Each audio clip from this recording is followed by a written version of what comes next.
Hello everyone, तो स्वागत है आप सभी का आपके अपने YouTube channel study point with Nigam share पर। तो देखिएगा, आज बहुत ही जबरदस्त टॉपिक लेकर आया हूं यहां पर इस वीडियो में, है ना।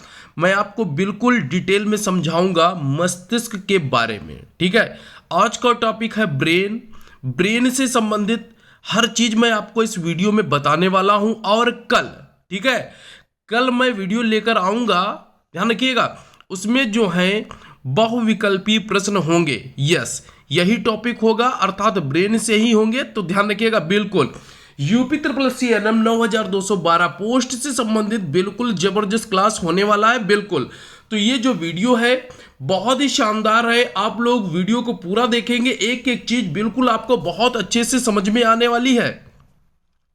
तो देखिए, सबसे पहले यहां पर हम जानेंगे नर्वस सिस्टम, है ना। नर्वस सिस्टम का मतलब क्या होता है, बोलो। नर्वस सिस्टम अर्थात तंत्रिका तंत्र। बहुत ध्यान से समझ लेंगे आप सभी लोग। नर्वस सिस्टम का मतलब होता है तंत्रिका तंत्र। देखिएगा, तंत्रिका तंत्र जो है वो क्या है, ठीक है। तो पूरे शरीर को नियंत्रित करने वाले तंत्र को तंत्रिका तंत्र कहते हैं। ध्यान रखिएगा बिल्कुल, पूरे शरीर को नियंत्रित करने वाले तंत्र को ही तंत्रिका तंत्र कहते हैं। जैसे देखिएगा, लीवर, हृदय, फेफड़े, पेट, किडनी, आंत आदि, है ना। इन सभी को नियंत्रित कौन करता है? तंत्रिका तंत्र, है ना। तो तंत्रिका तंत्र के द्वारा ही ये सभी जो है क्या बोलो नियंत्रित किए जाते हैं। ध्यान रखेंगे बिल्कुल। अब यहां पर देखिएगा, महत्वपूर्ण चीज है, तंत्रिका तंत्र का सबसे मुख्य भाग, है ना। तंत्रिका तंत्र का जो सबसे मुख्य भाग है वो कौन है, बोलो, मस्तिष्क है। और इस वीडियो में आज हम जानेंगे मस्तिष्क के बारे में, बिल्कुल मस्तिष्क के बारे में। तो देखिएगा, यहां पर देखेंगे आप लोग ब्रेन, है ना। ब्रेन अर्थात बोलो क्या होगा, मस्तिष्क। बहुत शानदार टॉपिक है और यहां से भी बिल्कुल क्वेश्चंस आपके एग्जाम में बिल्कुल आ सकते हैं। देखिए क्या है, ब्रेन, है ना।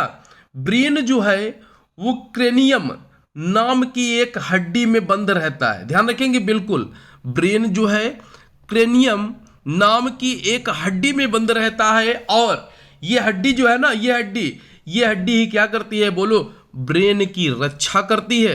ध्यान रखेंगे, यस, ये हड्डी जो है ये ब्रेन की क्या करती है, बोलो, रक्षा करती है। और यह 8 हड्डियों का एक समूह होता है, ठीक है। यानी कि क्रेनियन जो है यह 8 हड्डियों का एक समूह होता है। ध्यान रखिएगा, 8 हड्डियों का एक समूह। और ये जो है रेशेदार जोड़ से जुड़े रहते हैं। ध्यान रखिएगा, यस, यानी कि फाइब्रस ज्वाइंट, रेशेदार जोड़ से जुड़े रहते हैं। सभी लोग ध्यान रखेंगे बिल्कुल बिल्कुल, यहां पर महत्वपूर्ण चीज है। अब देखिएगा, वीडियो में देखेंगे आगे आगे यहां पर समझेंगे,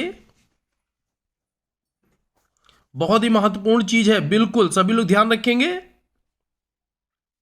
ब्रेन को जो है एक पतली झिल्ली, ठीक है, ब्रेन को एक पतली झिल्ली सपोर्ट करती है। और उसका नाम क्या होता है, तो इसका नाम है मेनिंजॉइट, है ना। ब्रेन को एक पतली झिल्ली सपोर्ट करती है और उस झिल्ली का नाम है ब्रेनिनजाइट। साथ ही ध्यान रखिएगा, ब्रेन का जो वजन है वो 1350 ग्राम से लेकर 1400 ग्राम होता है। बिल्कुल, ये ध्यान रखिएगा, बिल्कुल महत्वपूर्ण है। अब देखिएगा, हम थोड़ा सा यहां पर इस चीज को थोड़ा सा डिटेल में भी जान लेते हैं ना। डिटेल में कैसे, आप ध्यान देंगे यहां पर क्रेनियम, है ना। क्रेनियम जो होता है, क्रेनियम क्या है, बोलो। क्रेनियम एक हड्डी है ना, जो मस्तिष्क को क्या करती है, बताओ। यहां पर देखिए, मैंने ऊपर बताया है, जिसके अंदर मस्तिष्क जो है बंद रहता है, ठीक है। ब्रेन क्रेनियन नाम की एक हड्डी के अंदर ही क्या रहता है, बोलो, बंद रहता है, ठीक है। अब यहां देखिए, क्रेनियम के अंदर मेनिंजॉइड नाम की एक थैली पाई जाती है। ध्यान रखिएगा बिल्कुल, क्रेनियम के अंदर ही मेनिंजॉइड नाम की एक थैली पाई जाती है, ठीक है। अब क्या होता है मालूम है, चोट लगने पर, ध्यान दीजिएगा, चोट लगने पर क्या होगा, बोलो, क्रेनियन चोट को सह लेता है। समझ में आया कि नहीं। यानी कि जो क्रेनियन है ना, क्रेनियन ये जो है क्या करता है, बोलो, चोट को सह लेता है। अर्थात ये बहुत ही कैसा होता है, बोलो, टाइट होता है, कठोर होता है। लेकिन इसमें कंडीशन और ध्यान रखिएगा, चोट ये अधिक तेज लगती है, ठीक है। लेकिन चोट अधिक लगने पर क्या होता है, ये जो है क्रेनियम को पार कर, समझ में आ रहा है कि नहीं, क्रेनियन को पार कर मेनिंजोइड झिल्ली तक पहुंच जाती है। समझ में आ रहा है कि नहीं, क्रेनियन जो होता है, क्रेनियम है ना, ये बहुत ही कठोर होता है, लेकिन यदि चोट बहुत तेज लगती है तो ये पार करके कहां तक जाता है बोलो, मेनिंजोइड झिल्ली तक पहुंच जाता है। अब यहां पर समझिएगा, मेनिंजोइड है ना, मेनिंजोइड जो झिल्ली है ना, इसके छत यानी कि मेनिंजोइड के छति है ना, पहुंचने पर क्या होगा बोलो, अगर मेनिंजोइड में क्षति होती है अर्थात मेनिंजोइड झिल्ली में क्षति होती है तो फिर हमें क्या होता है बोलो, मेनिंजोइटिस बीमारी होती है। ध्यान रखिएगा, तो मेनिंजोइटिस बीमारी कैसे होती है, ध्यान रखिएगा, मेनिंजोइट है ना के क्षति पहुंचने पर ही क्या होता है बोलो, मेनिंजोइटिस बीमारी होती है। ध्यान रखेंगे बिल्कुल। तो यहां पर देखिए, आगे देखेंगे हम लोग मस्तिष्क है ना, तो मस्तिष्क जो है अर्थात जो हमारा ब्रेन है, ये तंत्रिका कोशिका या न्यूरॉन कोशिका का बना होता है। ये भी ध्यान रखेंगे आप लोग बिल्कुल, मस्तिष्क जो है ये तंत्रिका कोशिका या फिर न्यूरॉन कोशिका का बना होता है। और साथ ही ध्यान रखिएगा, यह जो है शरीर की सबसे बड़ी है ना, यानी कि जो तंत्रिका कोशिका है यह शरीर की सबसे बड़ी कोशिका होती है। ध्यान रखेंगे सभी लोग बिल्कुल, शरीर की सबसे बड़ी कोशिका होती है। और यहां पर देखिएगा, महत्वपूर्ण चीज है यहां से है ना, इसमें क्या होता है, इसमें है ना तंत्रिका कोशिका में जो है इसमें कोई भी कोशिका विभाजन नहीं होता। ठीक है, ध्यान रखिएगा बिल्कुल, यहां पर जो है कोई भी कोशिका विभाजन नहीं होता, अर्थात ब्रेन पर चोट है ना, ब्रेन पर चोट लगती है तो ठीक नहीं होती है। समझ में आ रहा है कि नहीं, ब्रेन है ना, यदि मस्तिष्क में चोट लगती है तो फिर क्या होती है बोलो, ठीक नहीं होती है। कारण क्या है, कारण समझ लेंगे, न्यूरॉन सेल है ना, अर्थात न्यूरॉन जो कोशिका है ना, इसमें सेंट्रोसोम नहीं पाए जाते। ध्यान रखेंगे आप लोग, न्यूरॉन कोशिका में सेंट्रोसोम नहीं पाए जाते हैं। ठीक है, और सेंट्रोसोम का कार्य क्या होता है मालूम है, सेंट्रोसोम का ही कार्य होता है चोटों को ठीक करना। समझ में आ रहा है कि नहीं, अर्थात यही जो है रिकवरी करते हैं, यही धीरे धीरे जो है सही कर देते हैं ना। और इसमें जो है सेंट्रोसोम पाए ही नहीं जाते हैं है ना, सेंट्रोसोम जो है वो पाए नहीं जाते हैं। इसका मतलब है मस्तिष्क में जो चोट लगती है फिर वो ठीक नहीं होती है, बिल्कुल ध्यान रखेंगे। अभी आगे देखिए, ब्रेन में क्या होता है बोलो, ब्रेन में सेंट्रोसोम ना होने के कारण क्या होता है बताओ, चोट लगने पर है ना बचने की जो संभावना है वो बिल्कुल बहुत कम होती है, या फिर कह लो ना के बराबर होती है। ठीक है, क्योंकि इसमें देखिएगा सेंट्रोसोम तो पाए नहीं जाते, इसीलिए चोट लगने पर ठीक है ठीक होने की संभावना और बचने की संभावना जो होती है वो बहुत ही कम, या यूं समझ लो ना के बराबर होती है। बिल्कुल ध्यान रखेंगे।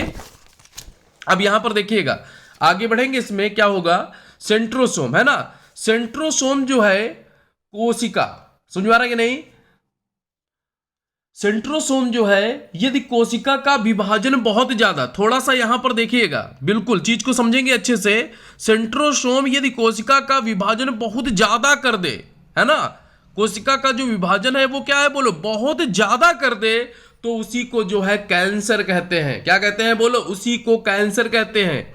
ध्यान रखेंगे। अब यहां पर देखिए, इससे संबंधित महत्वपूर्ण चीज है, मैंने अभी आपको बताया था कि सेंट्रोसोम जो होते हैं ना, सेंट्रोसोम जो है ये हमारे ब्रेन में होते ही नहीं है ना, अभी मैंने आपको बताया सेंट्रोसोम जो है ये हमारे ब्रेन में होते ही नहीं है, और जब ये होते ही नहीं है तो फिर ये कोशिका विभाजन बहुत ज्यादा कैसे करेंगे और फिर कैंसर कैसे होगा, है ना, ये महत्वपूर्ण चीज है। और ये तो आपको सभी को पता है कि ब्रेन कैंसर जो है लोगों को हो जाता है, तो इसे डिटेल में समझेंगे पूरा है ना, क्योंकि यहां पर क्या है बोलो, सेंट्रोसोम जो होते हैं वो हमारे ब्रेन में होते ही नहीं है, तो फिर कोशिका के विभाजन की जो है बात वो बनती ही नहीं है ना, कोशिका विभाजन कैसे होगा और फिर ब्रेन कैंसर कैसा होगा, है ना।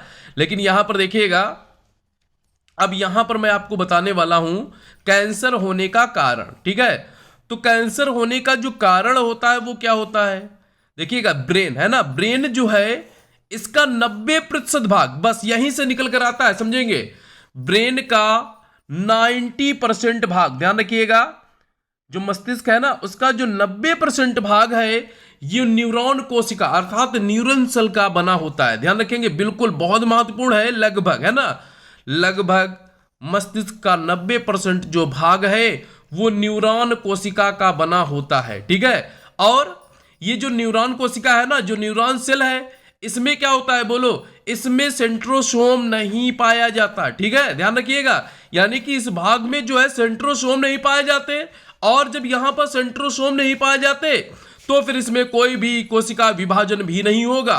यस, कोई भी कोशिका विभाजन भी नहीं होगा। ठीक है, अब क्या होगा बोलो, जब यहां पर कोई भी कोशिका विभाजन नहीं होगा तो इसका मतलब है कि कैंसर भी नहीं हो सकता है। कहां पर, जो 90% भाग है। ठीक है, अब यहां पर बचे हुए 10% के बारे में बात करेंगे। ठीक है, ये 10% देख लेंगे आप लोग। 10% क्या होगा बोलो, ब्रेन का 10% जो भाग होता है वो न्यूरॉन गिलियन का बना होता है। ध्यान रखिएगा, यस, न्यूरॉन गिलियन कोशिका का बना होता है। 90% जो भाग है वो न्यूरॉन कोशिका का बना होता है, लेकिन जो 10% भाग है वो न्यूरॉन गिलियन कोशिका का बना होता है। ठीक है, और जो ये भाग है ना न्यूरॉन गिलियन कोशिका का बना हुआ, इसमें जो है सेंट्रोसोम पाए जाते हैं। ध्यान रखिएगा, यस, इस भाग में जो है सेंट्रोसोम पाए जाते हैं। ध्यान रखेंगे, बिल्कुल महत्वपूर्ण चीज है। अब क्या होगा, सेंट्रोसोम है ना, क्योंकि इस भाग में सेंट्रोसोम पाए जाते हैं, इसीलिए सेंट्रोसोम के कारण क्या होगा बोलो, कोशिका विभाजन हो जाता है। ठीक है, सेंट्रोसोम के कारण ही कोशिका विभाजन होता है, और जब ये नियंत्रण के बाहर हो जाते हैं, ठीक है, जब ये नियंत्रण के बाहर हो जाते हैं तब जो है कैंसर हो जाता है। क्या हो जाता है बोलो, कैंसर हो जाता है। ध्यान रखिएगा, बिल्कुल जब ये कंट्रोल के बाहर हो जाते हैं तब होता है कैंसर। अब देखिएगा, कैंसर है ना, ब्रेन कैंसर जो है इसकी पहली स्टेज है ना, पहला जो स्टेज है इसमें क्या होता है बोलो, ट्यूमर, है ना, ट्यूमर बनता है। बिल्कुल ध्यान रखिएगा, जो पहला स्टेज है इसे क्या कहते हैं बोलो, इसे ट्यूमर, है ना, ट्यूमर बोलते हैं, ट्यूमर सभी लोग जानते होंगे अच्छे से ट्यूमर क्या होता है। अब आप सभी को पता होगा जो ब्रेन है, जो हमारा मस्तिष्क है, वो बहुत ज्यादा नाजुक होता है ना, बहुत ज्यादा नाजुक होता है। इसलिए क्या होता है पता है, ट्यूमर में ही जो व्यक्ति है ना, ट्यूमर में ही व्यक्ति की जान चली जाती है। ठीक है, आगे देखिएगा, आगे कैंसर तक नौबत ही नहीं पहुंचती। ब्रेन जो है हमारा वो इतना ज्यादा नाजुक होता है कि इसी में जो है क्या होता है बोलो, व्यक्ति की जान चली जाती है। अब यहां पर देखिएगा, न्यूरॉन कोशिका है ना, थोड़ा सा इसके बारे में जानेंगे, बिल्कुल इंपॉर्टेंट है। न्यूरॉन कोशिका की लंबाई को हम लोग क्या कहते हैं, तो इसकी लंबाई को जो है हम लोग कहते हैं साइनैप्स। ध्यान रखिएगा, यस, इसकी लंबाई को ही साइनैप्स कहा जाता है। अब देखिएगा, वीडियो में हम लोग आगे बढ़ेंगे, यहां पर देखिएगा थोड़ा सा ये भी बिल्कुल महत्वपूर्ण पॉइंट है। एक वयस्क मनुष्य के मस्तिष्क का जो वजन है वो शरीर के कुल वजन का लगभग 2% होता है। ठीक है, और यहां से देखिए ये महत्वपूर्ण पॉइंट है, बिल्कुल मस्तिष्क जो है ये क्रेनियल गुहा में स्थित होता है। मैंने आपको बताया कहां होता है बोलो, क्रेनियल गुहा में स्थित होता है, इसी के अंदर जो है वो सुरक्षित रहता है। ठीक है, क्रेनियल। अब देखिए इसके बाद, मानव मस्तिष्क में जो है लगभग 10 बिलियन न्यूरॉन्स होते हैं। ठीक है, न्यूरॉन्स से मिलकर ही बना होता है 10 मिलियन, यानी कि खरबों होते हैं। ध्यान रखिएगा, बहुत ज्यादा संख्या में होते हैं ये न्यूरॉन्स, है ना। मानव मस्तिष्क में लगभग 10 बिलियन न्यूरॉन्स होते हैं। अब देखिएगा, हम आगे चलेंगे, इसके बाद जानेंगे यहां पर मस्तिष्क के मुख्य भाग, है ना। तो मस्तिष्क के जो मुख्य भाग हैं वो कौन है, इसके 3 मुख्य भाग होते हैं। एक आपका होता है अग्र मस्तिष्क, है ना, जो आगे का हिस्सा होता है, इसके बाद मध्य जो बीच का होता है, और इसके बाद पश्च मस्तिष्क अर्थात पीछे का, है ना, पीछे का, गर्दन पर पीछे की तरफ निचला हिस्सा जो होता है इसे हम कहते हैं पश्च मस्तिष्क। अब यहां पर देखिए, जो अग्र मस्तिष्क है ना, जो अग्र मस्तिष्क है, अग्र मस्तिष्क के भाग के बारे में जानेंगे हम लोग। तो इसके देखिएगा 3 भाग होते हैं। ठीक है, अग्र मस्तिष्क के भी कितने भाग होते हैं बोलो, 3 भाग होते हैं। सभी लोग ध्यान रखेंगे, बिल्कुल। एक आपका होता है प्रमस्तिष्क या सेरिब्रम। देखिएगा, यस, मैक्सिमम जो है आप लोग सेरिब्रम भी पढ़ते हैं, प्रमस्तिष्क भी पढ़ते हैं, ठीक है। सेरिब्रम और प्रमस्तिष्क दोनों एक ही बातें हैं। तो इसके तीन भाग हम लोग जान लेते हैं। एक आपका होता है प्रमस्तिष्क या सेरिब्रम, है ना। दूसरा आपका होता है थैलेमस और तीसरा आपका होता है हाइपोथैलेमस। तो सबसे पहले हम लोग जानेंगे प्रमस्तिष्क के बारे में, ठीक है। तो ये क्या है बोलो, ये मानव मस्तिष्क का सबसे बड़ा भाग होता है। ध्यान रखिएगा, बिल्कुल सबसे बड़ा भाग होता है, या यूं कह लो लगभग जो है ये 66% होता है, ठीक है। 66% होता है, ध्यान रखिएगा, लगभग, ठीक। अब यहां देखिए, प्रमस्तिष्क जो है एक गहरी खांच द्वारा, है ना, दाएं एवं बाएं प्रमस्तिष्क गोलार्धों में विभाजित रहता है। बोलो क्या, प्रमस्तिष्क। आगे इसके बाद देखिए, बिल्कुल सेरिब्रम में पाए जाने वाले गिरिया, ठीक है, कन्वोल्सन्स कहलाते हैं। अब यहां देखिए, सेरिब्रम में पाए जाने वाले वलन, इसमें जो वलन पाए जाते हैं ना, इन्हें हम क्या कहते हैं बोलो, गिरी कहते हैं या फिर कन्वोल्सन्स कहलाते हैं, जो कि सेरिब्रम के सतही क्षेत्रफल को क्या कर देते हैं बोलो, अत्यधिक बढ़ा देते हैं, ठीक है। ये जो है सेरिब्रम के सतही क्षेत्रफल को क्या करते हैं बोलो, बढ़ाने का कार्य करते हैं। अब यहां पर देखिए, यह भी बहुत महत्वपूर्ण चीज है, ध्यान से पढ़ेंगे आप लोग। प्रमस्तिष्क का बायां, है ना, गोलार्ध शरीर के दाएं अंगों द्वारा की जाने वाली क्रियाओं को नियंत्रित करता है, ठीक है। बायां जो है वो दाएं अंगों द्वारा की जाने वाली क्रियाओं को नियंत्रित करता है, जबकि दायां गोलार्ध शरीर के बाएं अंगों द्वारा संपादित की जाने वाली क्रियाओं को नियंत्रण रखता है, अर्थात नियंत्रित करता है, ठीक है। तो बायां यहां पर देखेंगे, बायां जो है वो दायां और दायां जो है वो बायां। आगे इसके बाद देखिएगा, प्रमस्तिष्क जो है आपका हो गया। अब हम यहां पर बात करेंगे थैलेमस, है ना। थैलेमस जो है ये भी अग्र मस्तिष्क का ही एक भाग है। तो थैलेमस देखेंगे, मनुष्य के प्रमस्तिष्क में दो थैलेमस पाए जाते हैं, ठीक है, जो कि कार्पस कैलोसम के ठीक नीचे स्थित होते हैं। ध्यान रखिएगा, बिल्कुल यहां से क्वेश्चंस कल के वीडियो में आपसे पूछूंगा। अब देखिएगा, थैलेमस का कार्य क्या होता है, तो थैलेमस का कार्य होता है ज्ञान कराना, ठीक है, ज्ञान कराना। ध्यान रखिएगा, जैसे बाहरी दर्द है, बाहरी होना चाहिए, ठीक है। जैसे मान लो तुम्हें कोई पीटे तो बाहरी दर्द होगा, ठीक है। तो इसका ज्ञान कराना जो है किसका कार्य होगा बोलो, थैलेमस का। स्वाद है, गंध है, ऐसे ही आदि बहुत सारी चीजों का, यानी कि कुल मिलाकर कह लेते हैं हम, थैलेमस जो है वो हमें बाहरी चीजों के बारे में बताता है, बाहरी ज्ञान कराता है। अब यहां पर देखिएगा, इसके बाद हम जानेंगे हाइपोथैलेमस, है ना। तो हाइपोथैलेमस देखिए क्या है, हाइपोथैलेमस थैलेमस के ठीक नीचे एवं पीयूष ग्रंथि के ठीक ऊपर प्रमस्तिष्क में स्थित होता है। ध्यान रखिएगा, बहुत जबरदस्त पॉइंट है ये। हाइपोथैलेमस जो है थैलेमस के ठीक नीचे एवं पीयूष ग्रंथि के ठीक ऊपर प्रमस्तिष्क में स्थित होता है। अब यहां पर देखेंगे हम लोग आगे, देखिए क्या है, हाइपोथैलेमस के कार्य जानेंगे, है ना। हाइपोथैलेमस के कार्य, तो देखिए इसका सबसे बड़ा कार्य, यह शरीर के तापमान को नियंत्रित करता है ना, टेम्परेचर को। यह शरीर के तापमान को नियंत्रित करता है, नियंत्रित टेम्परेचर है, ये आंतरिक टेम्परेचर है, ध्यान रखिएगा। और नंबर 1 देखेंगे, यह अग्र एवं पश्च पीयूष ग्रंथि द्वारा स्रावित होने वाले हार्मोन के श्रावण को नियंत्रित करता है। आगे, यह भूख है, प्यास है, प्यार है, घृणा है, संतुष्टि एवं जल संतुलन को नियंत्रित करता है, ठीक है। ये ध्यान रखेंगे आप लोग, बिल्कुल ये सारी चीजें जो है हाइपोथैलेमस करता है, ये सभी जो है हाइपोथैलेमस के कार्य है। हाइपोथैलेमस बहुत ही महत्वपूर्ण है हमारे लिए, है ना। अब यहां पर देखिएगा, इसके तीनों हो गए, है ना। अब हम बात करेंगे मध्य मस्तिष्क के बारे में, है ना। मध्य मस्तिष्क, इसका एक भाग होता है कार्पोरा। यस, कार्पोरा जो है ये मध्य मस्तिष्क का एक भाग है। और इसका कार्य क्या होता है मालूम है, कार्पोरा का जो मुख्य कार्य है, इसका मुख्य कार्य होता है क्या, देखना और सुनना, ठीक है। देखना और सुनना, यानी कि किसी भी चीज को देखना और सुनना, यही कार्पोरा का मुख्य कार्य होता है। बुढ़ापा में क्या होगा, सभी को आपको पता है, कार्पोरा जो है वो अच्छे से काम नहीं करता, अर्थात बुढ़ापा में जो है लोगों को चीज ना तो अच्छे से दिखाई देती है और ना ही सुनाई देती है।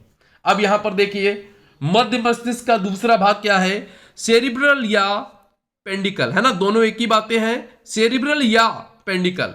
तो सेरिब्रल जो है वो क्या है, ब्रेन, है ना। मस्तिष्क और मेरुरज्जु जो है में आपसी संबंध बनाने का कार्य करता है। ठीक है, इनके बीच रिलेशन बनाता है, अर्थात ब्रेन और मेरुरज्जु में आपसी संबंध बनाने का कार्य कौन करता है? बोलो, सेरिब्रल करता है। सेरिब्रल है और सेरिब्रम होता है, ध्यान रखेंगे, बड़ा डिफरेंस होता है दोनों में।